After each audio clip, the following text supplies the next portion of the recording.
So this is a little low quality output, so this is just a test. I'm on a weird network, haven't been on in a while. Let's see how it looks.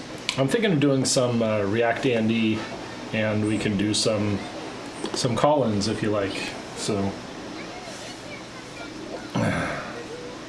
oh, you can't hear me.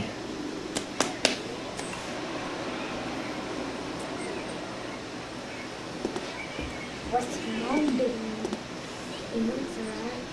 How's that? Okay, now you can hear me. How's it going? We can do some React Andy and a few other things. Maybe have a call-in show while I enjoy my beach vacation. I'm hanging out here at Westport with the wide angle changed. I was gonna have that be a narrow angle for you, but camera reset.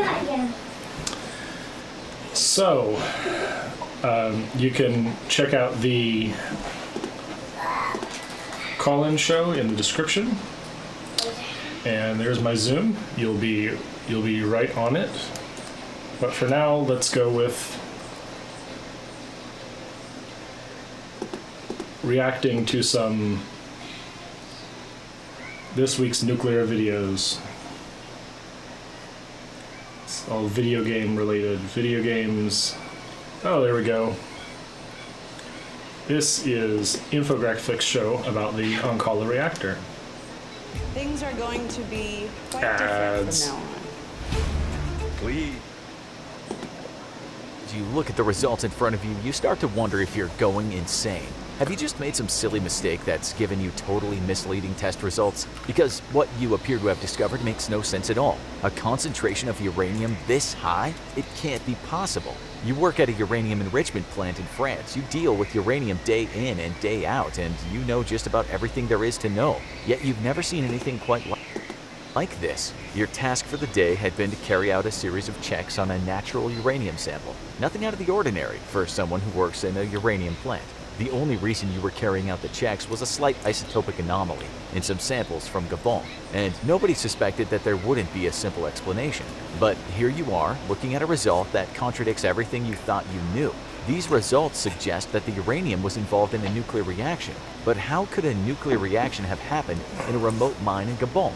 Maybe it was a contamination. But if not, it could mean a nuclear reaction had happened naturally. That would rewrite history and change everything you thought you knew. See, a nuclear reaction is no small matter of 45,000 graphite blocks and wood, materials that acted as their self-sustaining it. We're going to skip the history of nuclear. We're going to get right to the point. Yeah, Chicago pile. So back to Gabon. For a nuclear reactor in the first place, but you definitely got more than you'd bargained for.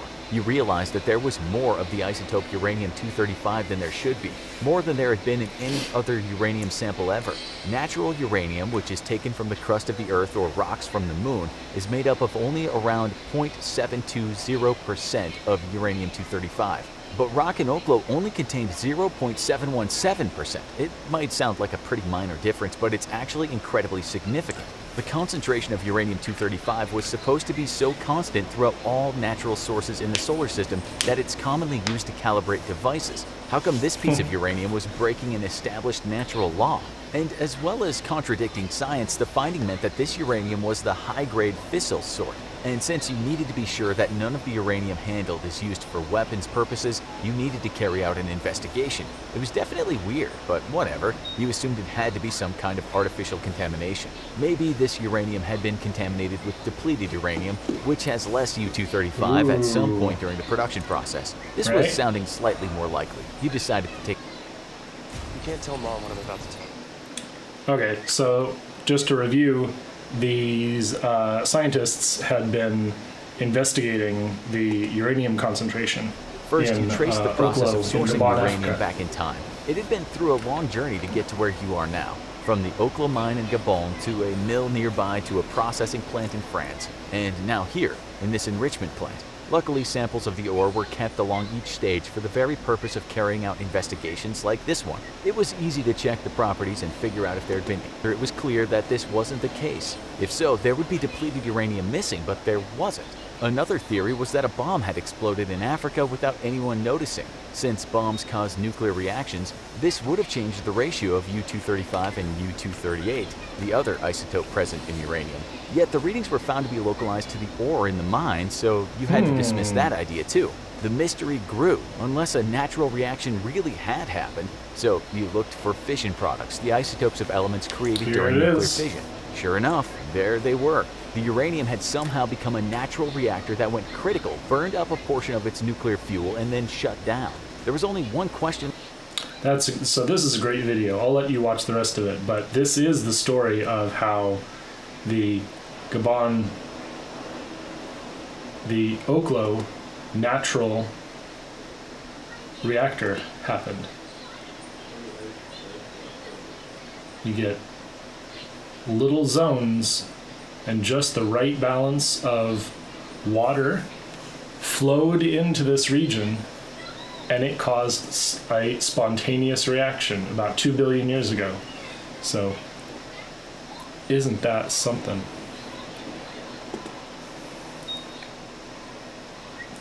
So you can check it out. Scientists discovered 2 billion-year-old nuclear reactor from the infographics show. Great content there.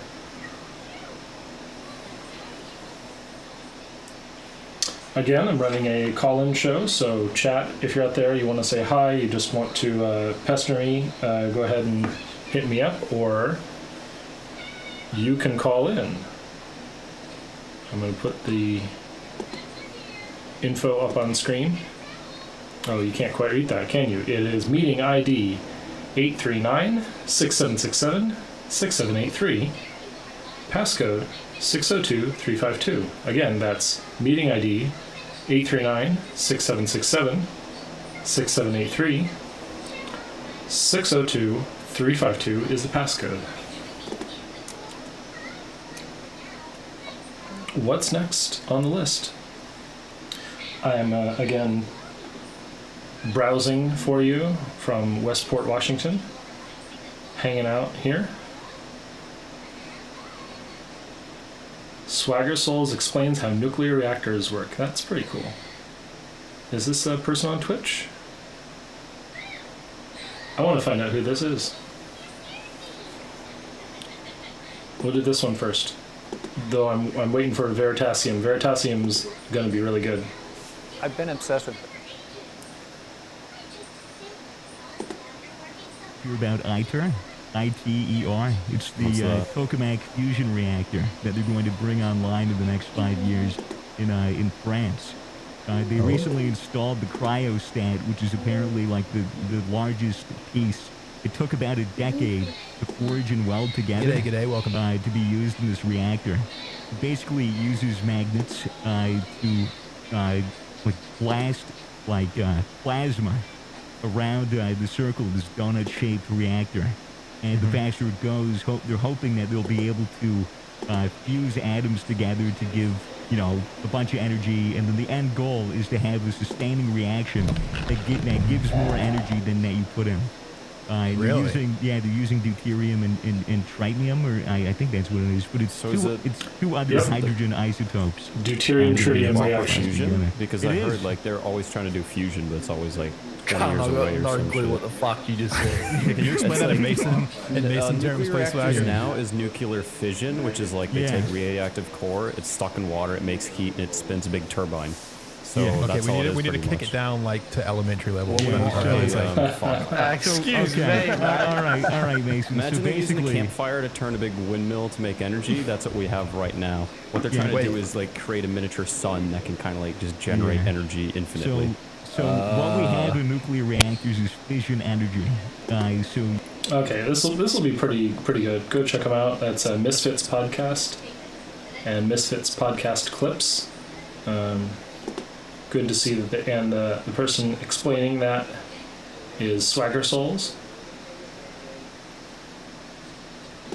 You've even got a Discord.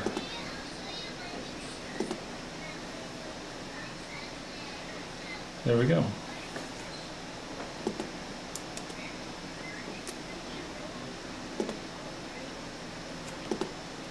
Good content there. Good nuclear content. Is anyone poking their nose into the... Nope, no one yet. Let's get back to Kodak. Ooh. Oh, yeah.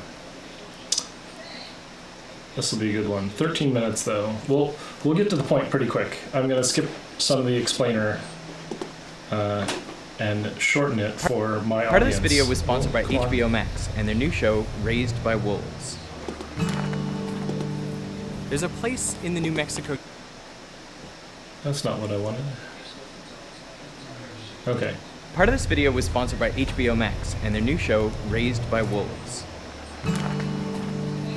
There's a place in the New Mexico desert, open to the public for just 2 days out of the year. But I got to visit by myself with only a small film crew. This is the Trinity bomb test site, where on July 16th, 1945, at exactly 5:29 and 45 seconds in the morning, the first nuclear bomb was exploded. The test was called Trinity. There was actually a tower here that stood 100 feet, or about 30 meters. The list of people who witnessed the test reads like a who's who of 20th century physics. Fermi, Feynman, Oppenheimer, von Neumann. But the test was top secret. The general public weren't to know. But how do you hide a huge nuclear explosion? Well, the Albuquerque Tribune published a statement claiming it was a large but accidental conventional explosion. It wasn't just the general public who were kept in the dark. The governor of New Mexico was not even aware that Trinity was a nuclear test until after the bombing of Hiroshima. Even then, details about the blast were scarce. But Kodak, the film company based on the other side of the country in New York State, well, they figured out what was happening. It all started with some defective X-ray film. Kodak found when they developed unused film, it showed 10s or even 100 little dark spots. The film had been exposed to radiation even though it had never been taken out of its packaging. This was actually not a new problem. During World War II, radium was used extensively to make glow-in-the-dark dials, flight instruments, and watches. Radium glows because it is radioactive. It gives off alpha particles. Now, some of this radium ended up on paper and cardboard at these factories, and because supplies were scarce, leftover paper products were salvaged and recycled, leading small amounts of radium to end up in the general paper supply. And when this paper was used to package up Kodak film, radiation from radium would expose the film before it was ever used. And it was such a problem that Kodak altered their supply chain, carefully selecting just a few paper mills where they could strictly control the raw materials.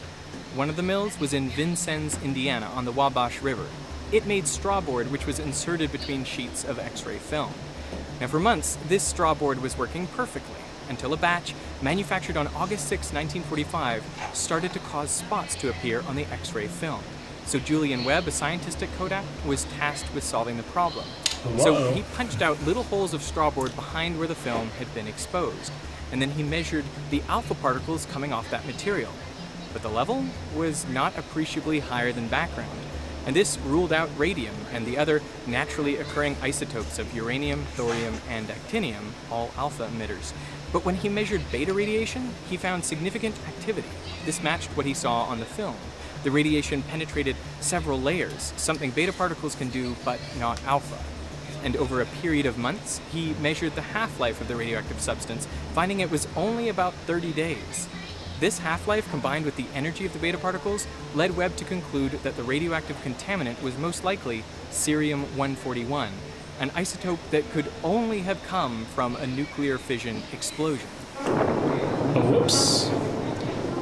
What's more, the same contaminant appeared in paper from another of Kodak's mills, this one hundreds of kilometers away in Tama, Iowa. So how did cerium-141 end up in that straw board? Well, when that first atomic bomb exploded in the New Mexico desert, the plutonium core underwent a fission chain reaction. Plutonium nuclei ripped in two, releasing energy and more neutrons to continue the chain reaction. But fission is a messy process. It doesn't always split the nucleus into the same products. Pretty cool stuff. Instead, hundreds of different nuclei are produced, virtually all of them radioactive. And they are carried up into the stratosphere with the mushroom cloud and dispersed on air currents whichever way the wind blows. In this case, they traveled over 1,000 kilometers, ending up over Iowa and Indiana. Here, rain captured some of these radioactive particles, causing them to fall out of the sky, hence the term radioactive fallout. This radioactive material ended up in rivers like the ones that run beside the two Kodak paper mills, which used that river water to make their paper. So that's how Cerium-141 ended up fogging Kodak's X-ray film and exposing the US nuclear secret. Now, word of Kodak's detection made it back to scientists at Los Alamos who were intrigued and wanted to know more. A consultant wrote to Webb to find out how much radioactivity per square mile he detected and the size of the particles which fell and the half-life of the activity. Although Webb completed his experiments by the end of 1945, he only published them in Physical Review in 1949, and that's because I'm sure he recognized just how sensitive his findings were. After all, he himself had worked on the Manhattan Project at Berkeley and Oak Ridge using electromagnetic techniques to separate uranium isotopes. What was clear to Kodak was that they needed to take steps to protect their film, and so they installed air samplers to monitor for fallout in the air intakes of their buildings. Fallout is a vitally important subject. Bombs are being tested, which to some extent contaminate the atmosphere. Now, the U.S. government was aware they needed to carefully consider where to test nuclear bombs. Quality isn't terrible. What we It's good need enough is for my a site stream. closer to our stateside laboratories and available air support. Somewhere in the continental United States. But where? After Trinity, the Manhattan Project's chief of radiological safety, Stafford Warren, recommended tests be conducted at least 150 miles from civilian populations. In 1948, an Air Force meteorologist, Colonel Holzman, told the site selection committee that a location on the East Coast would be best, because Much better. That's some really good content from Veritasium, how Kodak detected the atomic bomb. He's going to go into a lot of detail about nuclear history, go into some more information about how the war effort continued, I see, and further development of atomic weapons. That's a really good, this is like, where should I put this? Advanced nuclear facts? Yeah.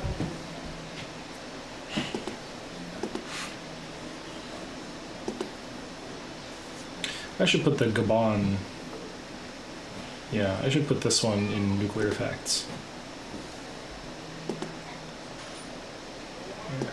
Fission in another nucleus.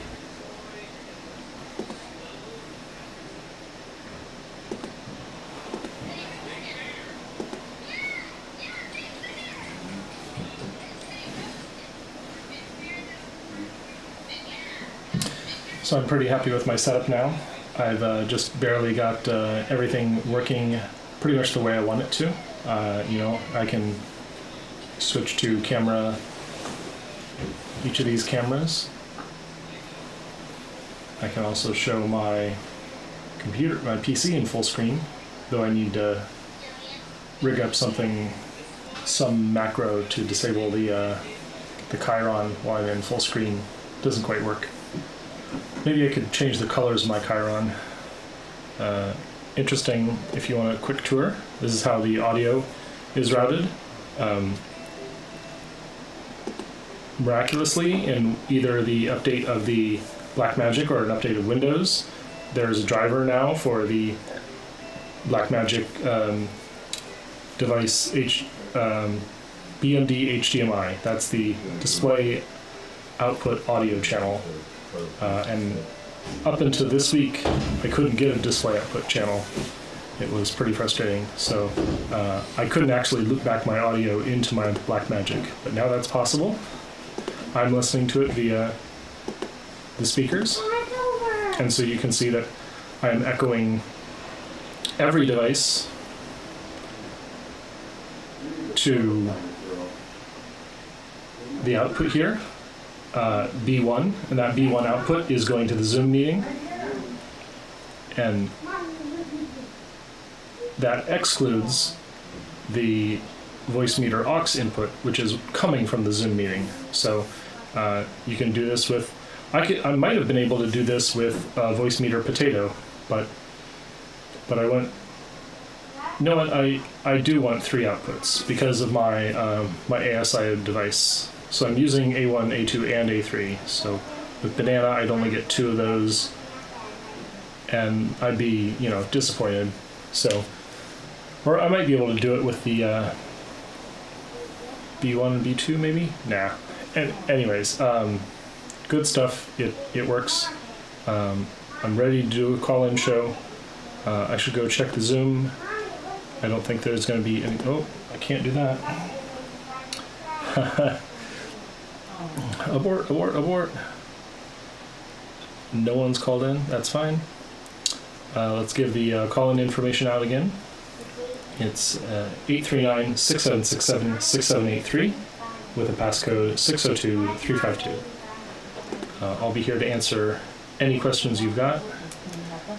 And maybe next time I will promote my going live better. This is really just an experimental stream that I've got going here at 2 megabit data rate. You know, not extremely good, and also lower frame rate, so only 24 FPS.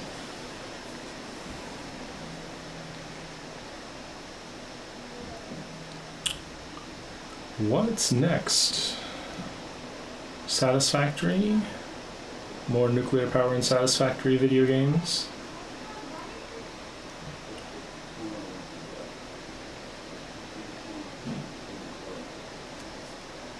Another nuclear battery? Whose is this one? Hitch.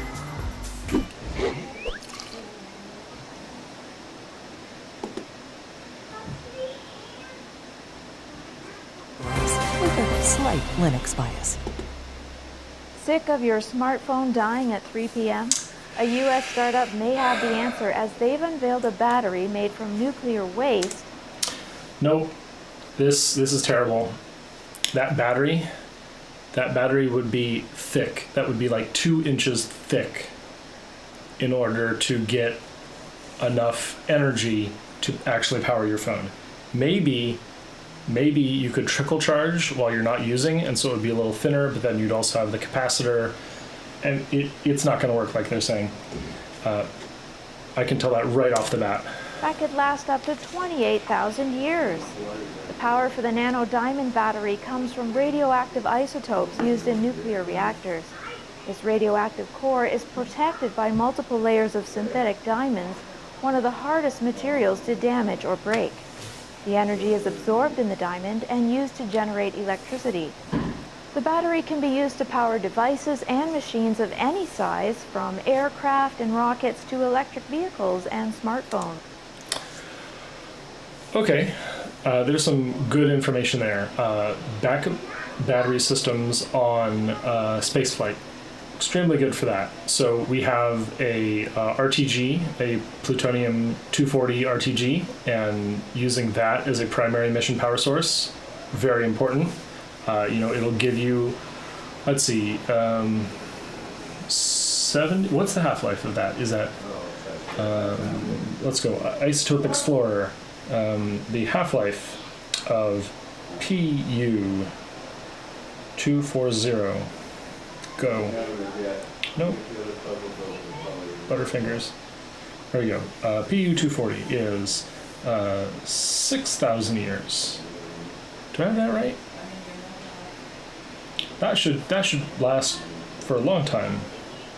Maybe I made a mistake. Is there different? Is there a different isotope used in diamond batteries? Oh, PU-238 is 87 years.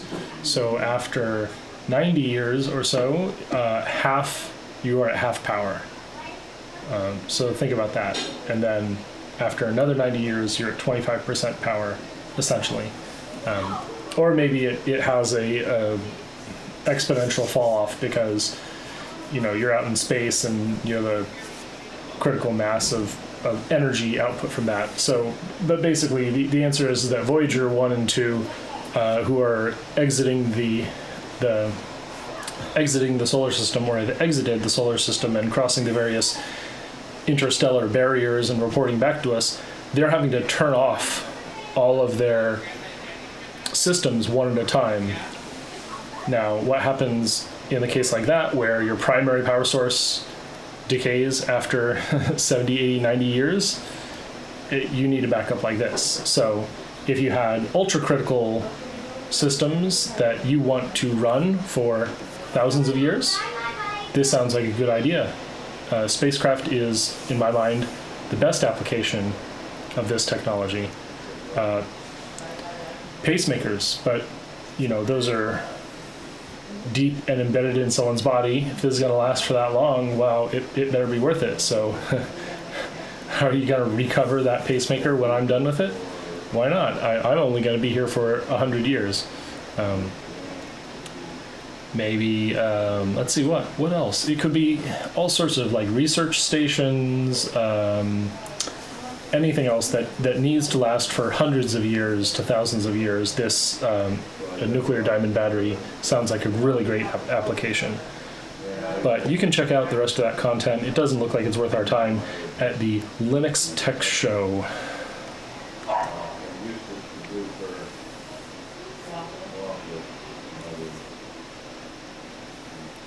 Let's go back to the meeting.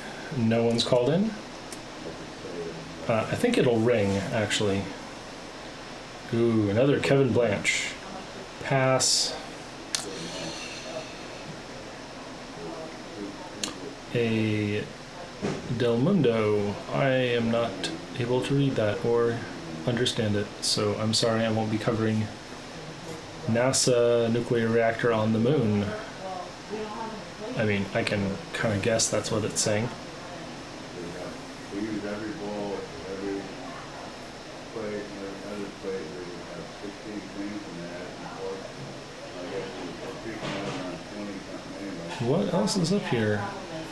More Kevin Blanche garbage, more Kevin Blanche garbage.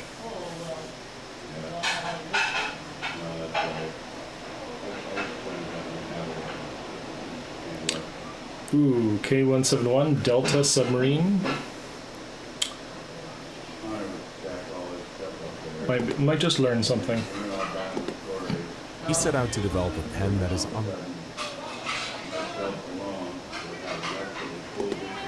Today I'm going to tell you the story of K-171. That's a Delta I SSBN submarine, Type 3 nuclear. The same type as the Yankee SSBN we talked about last month. What makes her special is that she had an upgraded missile complex with a brand new missile system, making her a new class of submarine, which is essentially a larger Yankee. She's the first submarine to be built in the Selma shipyard and deployed in the Pacific Ocean. So she was setting the standard over there. And when she got to the Pacific, she suffered a series of serious casualties that are unfathomable to be happening today and still maintain operation. That's how things operated in the Cold War. Despite the casualties that resulted in deaths, they maintained their SSBN patrols in spite of all that. If you want more stories like this, head over to my patreon.com/subbrief, and for $1 you can have the entire library, including all my research notes, all my photos, line drawings, and some unclassified CIA briefs pertaining to these systems. All right, enjoy. All right, K-171, killed in 1973, launched and commissioned in 1974. In 1976, she transits from the Barents Sea through the Atlantic, all the way down around South America and up into the Pacific, and to her new home, Kamchatka Peninsula. So we finally have our first Delta in the Pacific Ocean. It's K-171, but she was built in Submash. But that's okay. So she's over here now. So where's Kamchatka Peninsula? Here's a great view of it on the Pacific side of Russia, north of Japan, kind of west of Alaska. It's this big peninsula that comes down. There's lots of shipyards and bases in and around the Sea of Arcturus, which is the one to the shallow water sea to the west there. But two major submarine bases are at Pavlovsky Bay, which is up on the main peninsula itself, and then Krasnikov Bay is the main base kind of down on the tip. And that is about a one-day transit between those two bases. So they get basically a one-day head start on their patrol if they're at a Krasnikov thing, and that's why they go there. All right, so continuing the story of the submarine after she arrives on December 1978 while preparing for a missile test in north of Japan, a feed water valve to the reactor compartment was left open. It was left open because they were doing a feed water charge while in port. So they have a pure water truck on the pier, and it's pure water, like, distilled water. So it's the purest water, and that's what they use for primary for safety, right? Well, they take a bunch of this water with them underway in case they need it. They can always add to the primary loop, right? You got to keep that primary loop pressurized. They do it with feed water. Well, after they had, whenever they were in port and they had finished filling up the feed water, they disconnected the hose, but they never shut the valve. So whenever they went out and they submerged, seawater is getting into the feed water system, which is really bad. It contaminates it. It's going to eventually become primary if they use it, and it's got salt water in it. And one thing about salt, any chemist out there, salt loves radiation. You get some radioactive salt, it'll be radioactive for a long time. So you don't want to get salt water anywhere near your nuclear fuel, but that's what they've set themselves up for now. And so they have seawater entering the reactor compartment because the valve's open, and it's just spilling into the reactor compartment now. It's not even going into the primary, so it's going into the bilge of the reactor compartment at this point because the valve's open. The reactor is shut down, thankfully, whenever this happens. Okay, they're working on the other reactor. They have two reactors. One is up, one is down. The valve is open on the one that is shut down. So they've got that in their favor. So they open up the reactor compartment, and they start removing the water with buckets. Wow, this is pretty good. He gets into a lot of detail, but we can just read the brief, and I'll let you consume the rest later. I'm not gonna totally steal content here. TLDR, 3 guys got cooked like lobsters. That's terrible. Whoops, just from letting some seawater in, not equalizing the pressure, so you're kind of SOL there. Let's see what the other major factor is here.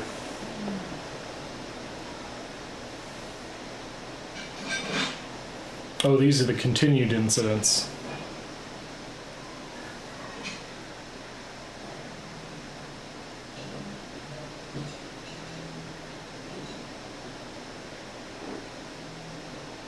So they have a contaminated engine room.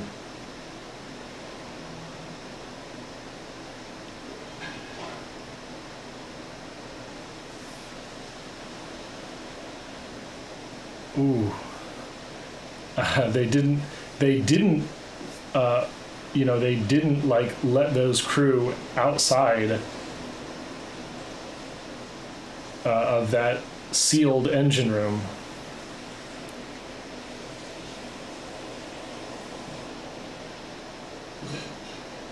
They were fed dried yogurt and then they finished their patrol. Wow, dedication, and also crazy, terrible safety culture. What else bad? Okay, 95. And they put the reactor in storage for 20 years. They probably want to put it in storage for like 60 years or so. Let all the active stuff. Really interesting channel. Sub brief.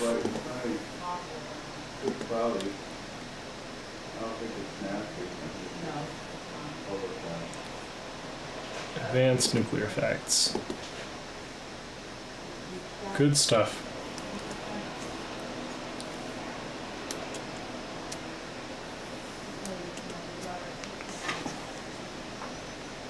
I think my stream test is going pretty well. I might shut down here in a bit.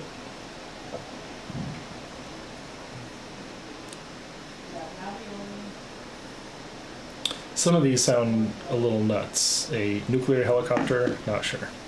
Of course, China lies about their weapons capability.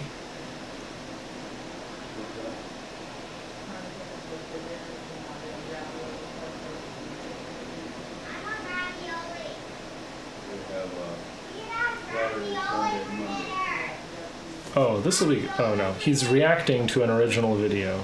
Well, let's find out the original video. Oh no. Hey everyone, Charlie Murphy here, and welcome back to the Atomic Age. Today we're going to react to Curious Droid's video, How Safe is Nuclear Transportation? This video is particularly relevant to me because I'm a nuclear transportation engineer, so I design packages that transport radioactive materials. So we're going to take a look at his video. This will be the first time I think I've ever seen a video on the topic of nuclear transportation, so really curious to see what he has to say about it. You know, I work in nuclear transport. It's a very conservative industry in terms of how much safety we put into our packages. Yeah, I'm not going to react to this. Sounds really interesting, but I don't want to do a layered react. That's going to be pretty terrible to follow. But there, check out the Atomic Age on YouTube. Looks like some good content.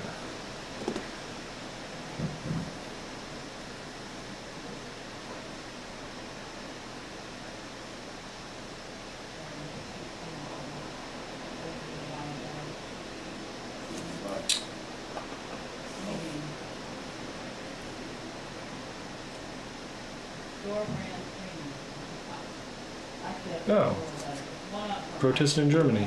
There we go. You dropped a banner in front of Greenpeace's headquarters. You just said, well, climate crisis, question mark, use nuclear power, exclamation mark. You saw the Paris activists and were inspired by it, is that right? Yeah, we are thrilled. This was the most brilliant idea. Because if you really believe in a climate crisis and that carbon emissions are important, then you should do everything to support nuclear. Just Greenpeace, in particular, who are fighting so long against nuclear, and it doesn't make sense at all. They have their premises in the most prestigious and expensive part of Hamburg, so they're probably flooded with money, and it looks quite nice. And so Greenpeace has nice, swanky headquarters in Hamburg, Germany. Yeah. Really nice, yeah. It is.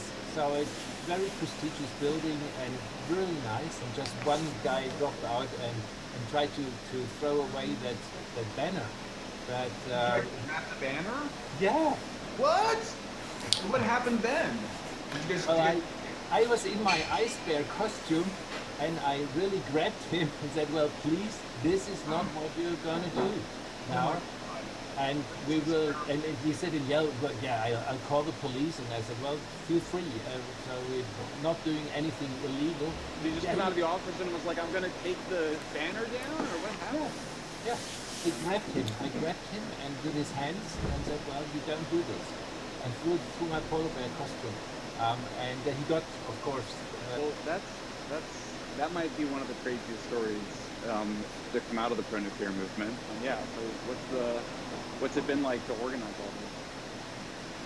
Well, it's very satisfying because the more we do, the more we see articles in the mainstream media on nuclear energy abroad and here, and they report on our activities.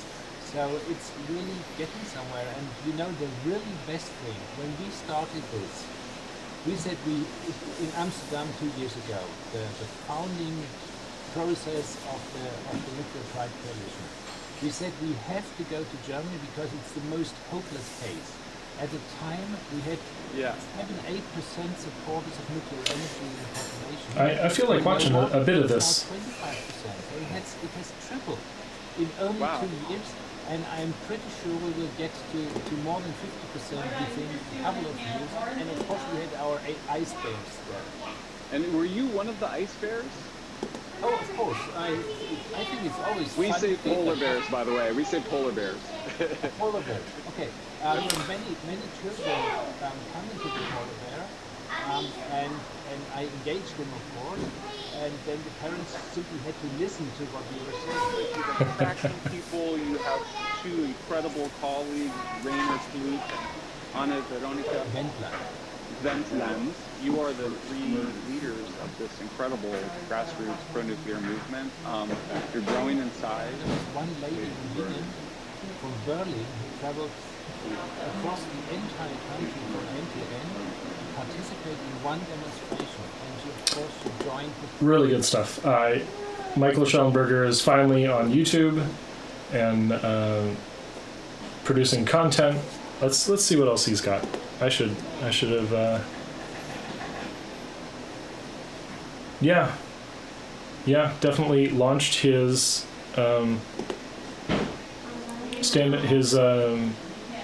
YouTube account with Stand Up for Nuclear, essentially. So good on you, Michael. Thanks for joining us on YouTube. Here's Michael in Paris talking about Stand Up for Nuclear. 1 hour mess around, cuddle, and muddle. Hey, Paris. And after that, we're going to fiddle, Great, how are you? and go at fiddle. I'm so excited to talk to you. Last night you sent me the flyer for Stand Up for Nuclear, which I hadn't seen. We hadn't checked in on this for a really long time. You have so many cities. Tell me what's going on with Stand Up for Nuclear. And I'm going to put it up on the screen so people can see it while you talk. Right, so we have over 40 cities joining this year, and we just keep getting more and more each day. I just got an email from a gentleman in California that wants to do one in his own city. So I really think that we might get up to 50, and fingers crossed, maybe 55, 60, and this is our only second year of Stand Up, and we're in a pandemic. So let's see. So this Saturday, we have one in Germany, one in Finland, one in Mexico, one in Seattle. You put Mexico in parentheses, so that means that Germany, Finland, and Seattle are all happening in the real world. Yes, in person. All social distance, all safe. Due to circumstances, Mexico wasn't able to do that, but they are getting a lot of traction on their virtual event. Over 300 people already have signed up, more and more every day. In Cool Mexico, stuff. This is the first year that they're doing stand-up. It's amazing. It's so exciting. And you see, and then next week we have events in Slovakia, Germany, Britain, Taiwan, Denmark, Korea, Germany, Sweden, South Korea. Those are all in person? Yes, all in person. Yeah, we got. This is so exciting. That's one. That's nuclear news. Let's put that on the. I should watch more of that later. I will let you check it out. Michael Schellenberger on YouTube has joined us. Is promoting Stand Up for Nuclear. Seattle's event was pretty good. Thank you all for anyone who checked out my stream on at Stand Up for Nuclear. That was 3 weeks ago now. No, two Saturdays ago, I believe. Very, very happy that we got out there. We got some photos in the digital edition of Seattle Times. It was and it was great to see Nick. So very very happy to get that together.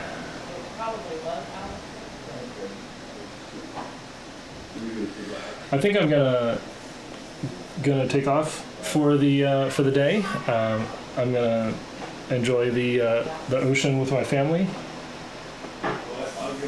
and